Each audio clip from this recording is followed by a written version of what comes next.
కాకినాడ జిల్లా తుని నియోజకవర్గం కోటనందూరు మండలం కేసీహెచ్పాలెం గ్రామంలో ఏర్పాటు చేసిన శాశ్వత భూ హక్కు పట్టాల పంపిణీ కార్యక్రమానికి ముఖ్య అతిథిగా రాష్ట్ర రోడ్లు భవనాల శాఖ మంత్రి దాడిశెట్టి రాజా విచ్చేశారు.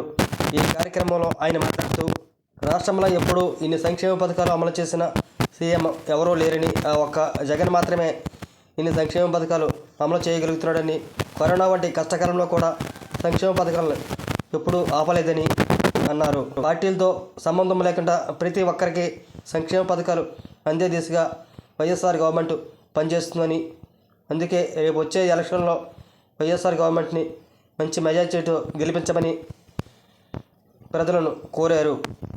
ఈ కార్యక్రమంలో మండల అధ్యక్షులు Lagudu Srinivas, YSRCP convener Chintakal Chinnababu, vice MPP Kolupolu Ravanammakrishna, market yard chairman Makinedi Babu, vice chairman Velaga Venkatakrishnaji, cooperative bank chairman Gorle Ramachandrarao, మాజీ దేవస్థానం చైర్మన్ బొంగు ఉమారావు, వైఎస్ఆర్సీపీ సీనియర్ నాయకులు మాజీ లావో దేవస్థానం చైర్మన్ లాలం బాబ్జీ, గ్రామ సర్పంచ్ కుడ్ల సత్యనారాయణ, వివిధ గ్రామాల సర్పంచులు, ఎంపీటీసీలు పాల్గొన్నారు.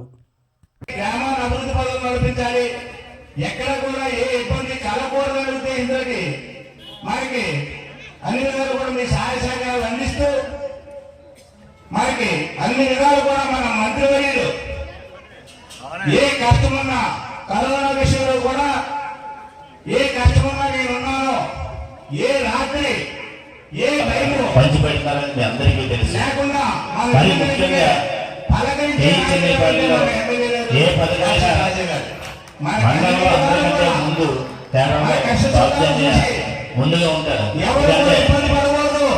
ఆయన జిల్లా ఆఫీసులో లేదంటే మంత్రి గారు కూర్చొని ఇది జరగాలి అది జరగాలని చెప్పి ఆయన పట్టుకోవాలని అన్ని స్కీములు అన్ని పథకాలు కూడా మీరు ఊపించే వరకు కోరుకోవాలి. కానీ అందువల్లే ఏ స్కీమ్ అయినా పెద్దలు చెప్పారు, జలకాలం ఇంకోటి ఏదైనా కానీ ఊళ్ళో మొట్టమొదటిగా రావడం. మరి అలాంటి మీ అందరి కష్టాలను గుర్తించి కష్టపడి పనిచేసినటువంటి నాయకుడికి మంచి పేరు రావాలి. రేపు మంత్రి దాడిశెట్టి రాజా గారి మంచి పేరు రావాలంటే మీ గ్రామం నుంచి మంచి మెజారిటీ ఇచ్చినప్పుడు అతనికి మంచి పేరు ఉంటుందని తెలియజేస్తున్నారు. అదేవిధంగా మన మంత్రి గారి గురించి మీకు తెలుసు, ఆయన కష్టపడితే మేము ఉండటానికి వ్యక్తిత్వం కలిగినటువంటి ఎమ్మెల్యే గారు, దాని ఎమ్మెల్యేని చూసాం. కష్టపడితే మగ్గులు చాటేటువంటి ఎమ్మెల్యే చూసాం. లేదంటే తుమ్ములో ఎమ్మెల్యే చూసాం. ఈరోజు రాజా గారు వచ్చిన తర్వాత మన గ్రామాల్లో పరిపాలన ఎలా ఉందో మీ అందరికీ తెలుసు. రాజా గారిని ఫాలో అయ్యే పరిస్థితి తెలుగుదేశం పార్టీ వచ్చిందంటే రాజా గారు ఏం చేస్తారో అది గుర్తించి వాళ్ళు కూడా చేయడానికి ప్రయత్నిస్తారు. కానీ మనసున్న వారికి, మనసు లేని వారికి పోలికే కాదు, రాజా గారిని పోల్చుకోవడానికి వాళ్ళు సరిపోరు. యనమల రామకృష్ణ గారు కనీసం మన గ్రామాల్లో తిరిగి కనీసం 25 ఏళ్ళు అవుతుంది. 25 ఏళ్ల ముందు తిరిగాడేమో కానీ తర్వాత ఎప్పుడు ఊర్లో తిరగలేదు. కారణం ఏంటంటే జనాలు గొర్రెలు కదా, మనం వచ్చినప్పుడల్లా మళ్ళీ నన్ను ఓట్లు వేస్తారని చెప్పి ఆయన కనీసం పట్టించుకోకుండా హైదరాబాద్ లోనే ఉండిపోవడం జరిగింది. రాజా గారి మీద అవాకులు తవాకులు పేరుతున్నారు. రామకృష్ణ గారు అవని లేదంటే పల్లకృష్ణుడు అవని వచ్చి ఇప్పుడు మేము అదిస్తాం విధిస్తామని చెప్పి చంద్రబాబు నాయుడు గారు ఇచ్చినటువంటి మేనిఫెస్టోని ఇంటింటికి తిప్పడం జరుగుతుంది. మరి 2014 ముందు 600 హామీలు ఇచ్చినటువంటి చంద్రబాబు నాయుడు ఏ విధంగా పరిపాలన సాగించాడో మీ అందరికీ తెలుసు.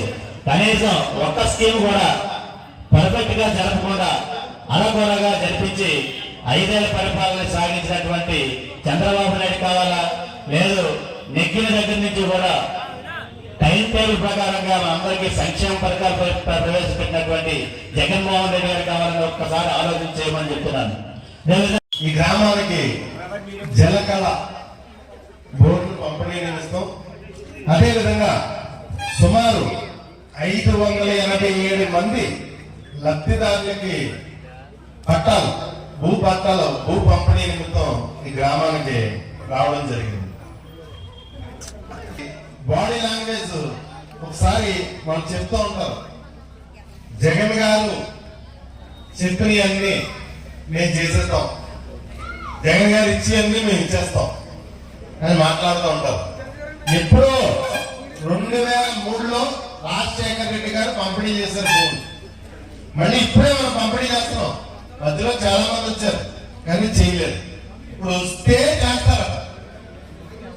ఎంత పని చేసి జగన్ గారిని మనం ఓడిస్తే ఇంకెవడన్నా రేపు పొద్దున వచ్చినట్టు ఎందుకు చేస్తాడు?